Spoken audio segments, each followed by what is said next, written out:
The glass walls of our loop conference room reflected the gray Chicago skyline, making the space feel colder than it already was. I steadied my breath.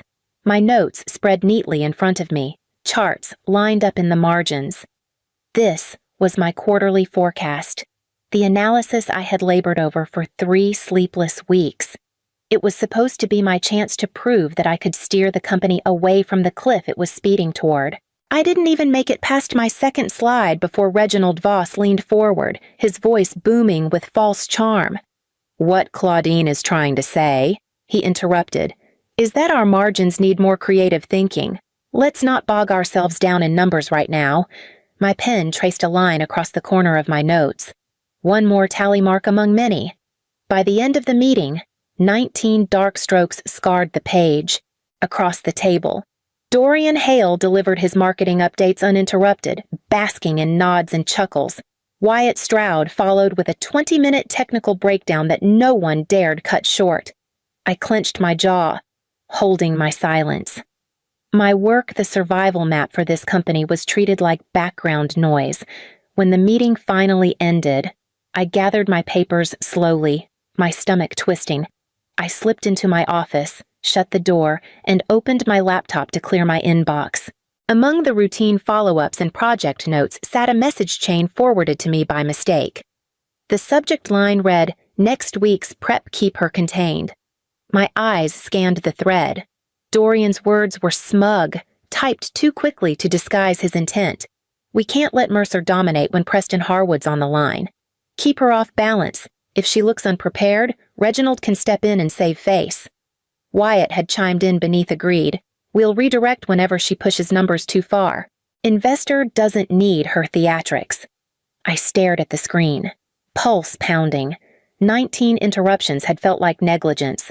But this was no accident. It was a plan, written out in black and white. I closed the email, leaned back in my chair, and gripped the edge of the desk until my knuckles blanched. They weren't just dismissing me. They were preparing to erase me. The realization left me colder than the skyline outside, and already I could feel the decision forming for what I would have to do next. When I first walked away from Boston, people called me reckless. I had a secure position at a consultancy firm, predictable hours, and a paycheck that covered more than my needs. But Reginald Voss painted such a seductive picture equity that could multiply. A company hungry for fresh ideas and the promise of real autonomy. "We need someone who can redesign the financial engine," he had told me, leaning across the cafe table during our first meeting. I wanted to believe him. I packed my life into 2 suitcases and moved into a modest apartment near Wrigleyville. It smelled faintly of the last tenant's burnt coffee and linoleum floor polish, but it was mine, and it felt like the beginning of something bigger. I told myself that every sacrifice the cross-country move, the downgrade in salary, was an investment in the future. The first weeks seemed to justify my gamble. My memos circulated across teams. People scribbled notes as I explained inefficiencies. Reginald himself praised my clarity of vision. For a moment, I thought I had found a place where merit mattered. Then came the slow erosion. The first time I laid out an implementation plan, Dorian interrupted mid-sentence, and Reginald redirected the conversation as though I hadn't spoken at all. Wyatt followed weeks later with the same tactic. At first, I blamed myself. Maybe I was too technical, too fast, too thorough. I cut slides, simplified models, rehearsed late into the night with ramen cups stacked beside my laptop. Still, the interruptions multiplied. Meanwhile, fragments of my strategies reappeared in meetings, repackaged by others as if they had conceived them. I would hear my phrasing echoed in Reginald's pitches, my projections trimmed down and delivered as his fresh insight. The applause never found its way back to me. I kept pushing, working deeper into the numbers, convinced that if I could just prove the path to survival cut costs here, redirect resources there, they'd have to listen. But with every tally mark drawn across my notes, the truth pressed harder on me. My dedication wasn't building trust. It was being stolen piece by piece. And still, I told myself I had to endure because the company's lifeline might depend on me. Reginald's voice carried easily across the conference table, smug with self-importance. "Next week, Preston Harwood himself will be joining our call," he announced, as though the words alone secured the $120 million renewal. The room buzzed, shoulders straightening, eyes flickering with nervous ambition. I sat still, the email chain about keeping me contained echoing louder than his announcement. If they were plotting to undercut me, this was the stage they had chosen. That night, back in my apartment, I pulled my laptop closer and typed into the search bar Illinois recording law's single-party consent. My pulse quickened as I scrolled through the statutes. Relief washed over me. As long as one party to the conversation consented and that party could be me, it was legal. I leaned back in my chair, a small knot in my chest loosening. The next morning, I purchased a discreet recording app, something designed for journalists. Its icon blended innocently among the others on my phone. I tested it in my kitchen, speaking into the quiet space, then playing it back, crisp, clear, undeniable. For the first time in weeks, I felt like I had leverage. Later that evening, over wine at a dimly lit bar in Lincoln Park, I confided in Iris Delgado. She had been my anchor since Boston, a litigation attorney who had fought her own battles in male-dominated rooms. She listened carefully, tapping her finger against the stem of her glass. "Claudine," she said, her tone even. "Evidence is power. But it's also danger. Once you record, you hold something they fear. People lash out when cornered." I nodded, already knowing she was right. Still, the thought of sitting through another humiliation without recourse was unbearable. This wasn't about revenge or winning a personal duel. It was about survival, mine, and the company's. When I walked home that night, the chill wind off the lake pressed against my coat. I tightened it and gripped my phone in my pocket, knowing what I had to do. The next meeting would not just be another tally on my notes, it would be the proof I needed. The following week, the air inside the conference room felt heavier than usual, charged with a nervous energy that no one dared name. I slipped into my chair early, my phone placed face down beside my notes. With a quiet tap, the recording app began its silent work. Reginald paced at the head of the table, rehearsing phrases that sounded polished but hollow. Synergy, innovation pipeline, client-centered solutions, buzzwords stacked like dominoes ready to fall.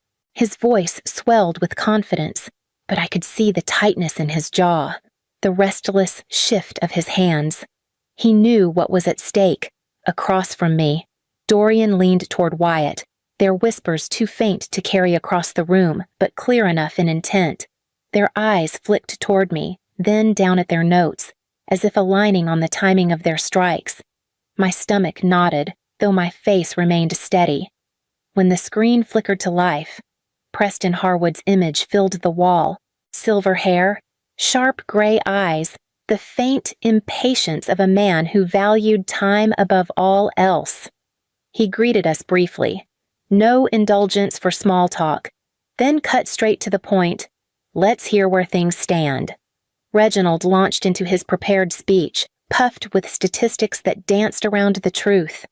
Wyatt followed with a polished update on infrastructure milestones. Neither suffered interruption. Neither drew a skeptical glance from the man on the screen. Then, Reginald turned toward me. "Claudine will walk you through our financial outlook," he said, his voice clipped, almost dismissive. I steadied my breathing, glanced once at my phone, then rose slightly in my seat. "Thank you. I've prepared a full analysis of our current position and projections." My slides illuminated the wall, numbers crisp, charts precise. Each word I delivered felt like stepping onto a narrow bridge, fully aware that Dorian and Wyatt were poised to saw at the planks beneath me. I could almost predict the rhythm of their interruptions before they came. And yet, with Preston's eyes fixed on me, unblinking and appraising, I felt the smallest flicker of hope that the pattern might not go unnoticed this time. I advanced to my third slide, outlining projected margins tied to adjusted acquisition costs, when Dorian leaned forward with his familiar smirk. Those assumptions feel overly optimistic. Claudine, perhaps we should ground this in more conservative models before misleading anyone. His voice carried the tone of a reprimand, not a contribution. I tightened my grip on the remote, but kept my expression even.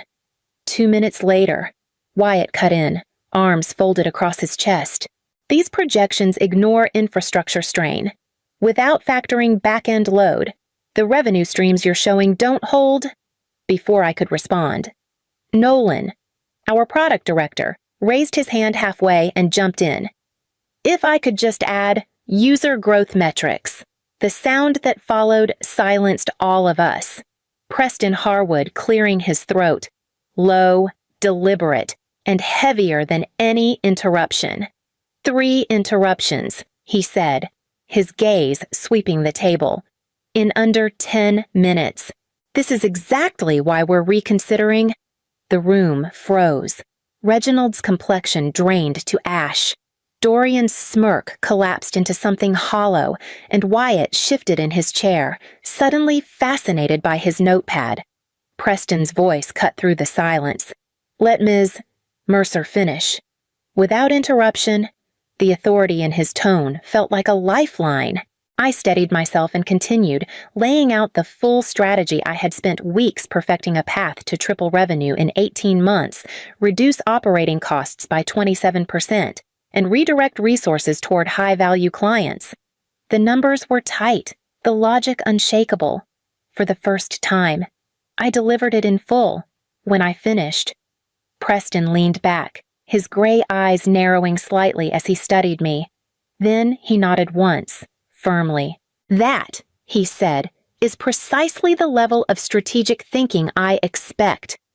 So tell me, why am I hearing this only now? The question hung in the air, heavier than the silence that followed, and I felt every pair of eyes turn toward me as though the truth alone might ignite the room. Preston didn't waste time with pleasantries. He leaned forward, elbows on the polished conference table, and spoke with the precision of a judge handing down a sentence. Here's where we stand. The renewal can proceed, but only under certain conditions. His eyes swept the room before landing squarely on Reginald. First, Ms. Mercer is promoted to Chief Strategy Officer, reporting directly to me, not filtered through your existing structure. The silence deepened, thick and brittle. I felt my pulse in my throat, but I didn't flinch. Second, Preston continued, your leadership team will undergo mandatory communication and inclusion training, with quarterly assessments. I won't fund a culture that silences its most valuable thinkers. Wyatt's jaw tightened. Dorian shifted uncomfortably in his seat. Reginald's hands twitched against the armrests, but he said nothing. And third, Preston said, his voice sharper now, Ms. Mercer's full strategy will be implemented, not piecemeal, not repackaged under other names, in full. I glanced at Reginald, watching his carefully constructed confidence unravel. He looked cornered, trapped between pride and survival. The prospect of losing Preston's contract and the $120 million lifeline it carried was more than he could risk. After a long pause, his voice cracked into the silence. Of course, we can accommodate those conditions. Preston wasn't finished. One more thing. I want Ms. Mercer on my external advisory board. I've seen enough to know her perspective extends beyond this company. The words landed with the weight of an unexpected crown.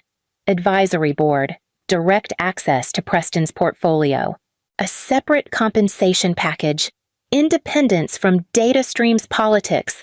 In one stroke, I had leapfrogged the entire leadership team who had spent months cutting me down. I steadied my breath, nodded once, and met Preston's gaze. He gave the faintest hint of a smile, as if to say the verdict was sealed. Across the table, Reginald's face had gone pale, but his eyes flickered with something else, something that warned me the fight wasn't over, only changing shape. The moment Preston signed off, The conference room dissolved into a blur of forced smiles and stiff handshakes. "Congratulations," someone muttered without meeting my eyes. Dorian clapped me on the shoulder with just enough pressure to make it sting, his jaw tight behind the gesture. Wyatt avoided me entirely, rifling through his notes as though the paper might hide his resentment. I left with a smile that didn't reach my eyes, the weight of their whispers trailing behind me. Back in my office, Reginald appeared in the doorway, his usual swagger reduced to something quieter. He smoothed his tie and offered a smile that trembled around the edges. "Claudine, I want to apologize for the dynamics in those meetings. You know how these things get. We value you enormously." His gaze drifted to the phone on my desk, the screen still dark, face down as it had been in the meeting. For a flicker of a moment, his expression hardened. "You didn't record today, did you?" I met his eyes, steady and unblinking. "Yes, for my protection." He blinked, caught between outrage and caution. "Well, as long as we can keep things professional moving forward."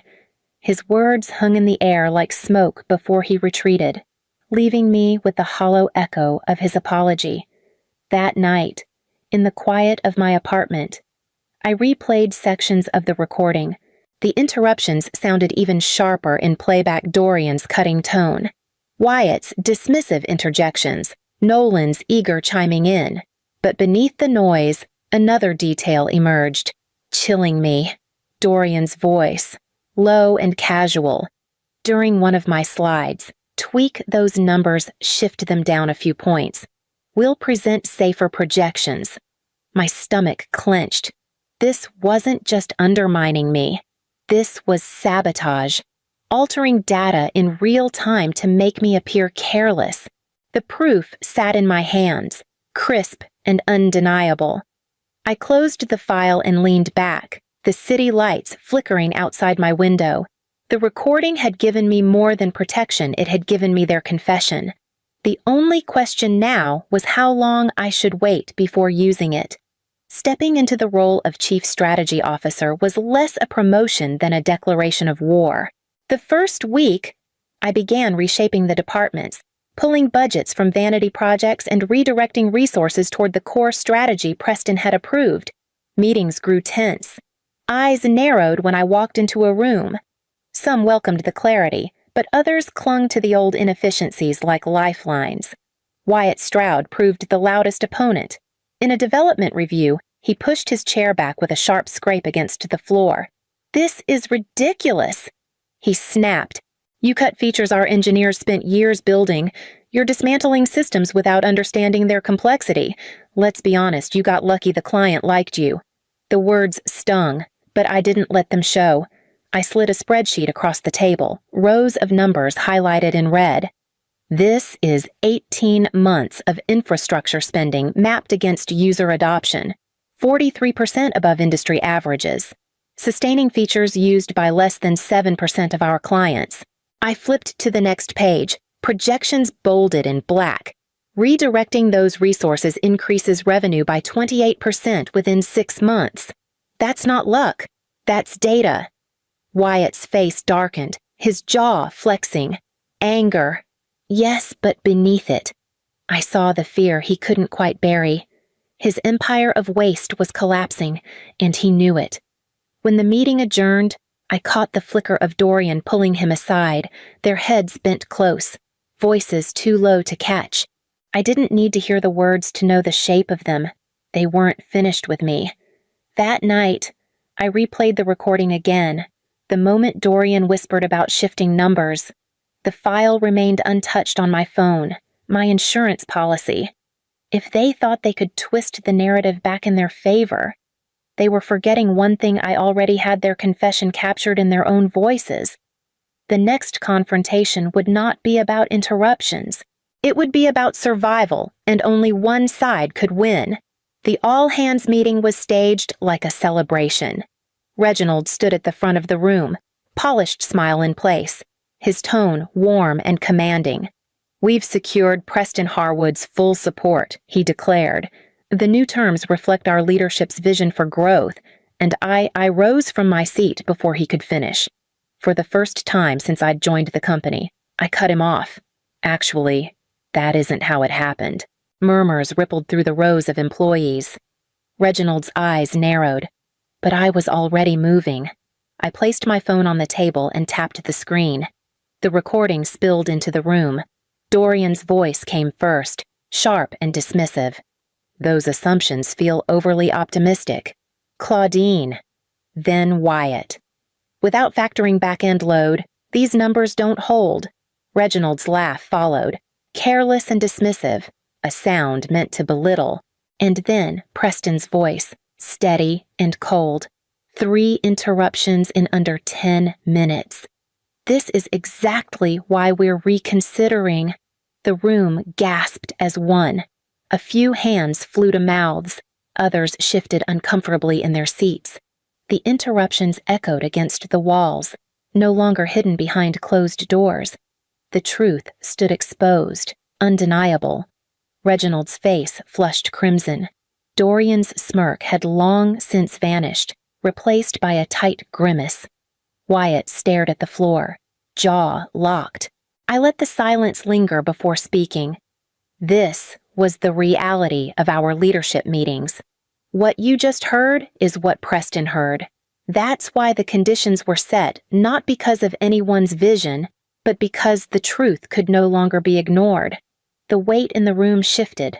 Some eyes turned to me with recognition, others with relief, as if they had been waiting for someone to say aloud what they already knew. The myth of control Reginald had cultivated cracked clean through. As I shut off the recording, the room seemed to tilt. Humiliation had done its work, but the question pressing on me now was whether it would be enough or whether the reckoning had only just begun. The fallout was swift. Within 48 hours, the board convened an emergency session. Reginald sat stiff in his chair as the verdict came down. He was stripped of his CEO title, replaced by an interim leader until a permanent successor could be named. His protests barely rose above a whisper, drowned out by the weight of Preston's influence and the clarity of the evidence. Dorian and Wyatt fared no better. Their names surfaced alongside the recording, tied to deliberate sabotage and misconduct. By the end of the week, both were escorted out of the building, their badges disabled, their offices emptied. Rumors spread quickly. But the truth was louder than speculation. Everyone had heard the recording. Everyone had seen their arrogance unravel in public. Preston's announcement came the following Monday. Standing before the assembled staff, his tone was matter-of-fact. During this transition, Ms. Mercer will serve as acting CEO. She has demonstrated the vision and resilience required to lead. The future of this company is safer in her hands. Applause followed, hesitant at first. Then, building. I nodded, steady. Though my chest thudded with the enormity of it, I had walked into this building as a strategist. Now I carried the responsibility of rebuilding an entire culture. Months passed in a blur of decisions, late nights, and quiet victories. Revenue climbed, costs dropped, and more importantly, meetings transformed. Voices once silenced now filled the air. The space reshaped into something closer to what it should have been all along. When I finally stood on stage at an industry conference, presenting DataStream's turnaround, the room pulsed with attention. Slides flashed metrics: 67% revenue growth, 31% cost reduction. Applause thundered at the close. Then I saw him, Dorian lingering at the back, suit wrinkled, eyes hollow. For a moment, our gazes met. I didn't flinch. I closed the keynote with words I had waited months to say. 19 interruptions built my resolve. One recording built my future. Silence me once, but never again. The applause roared, and the thought rose in me like fire. What if the next company I lead still thinks they can silence me?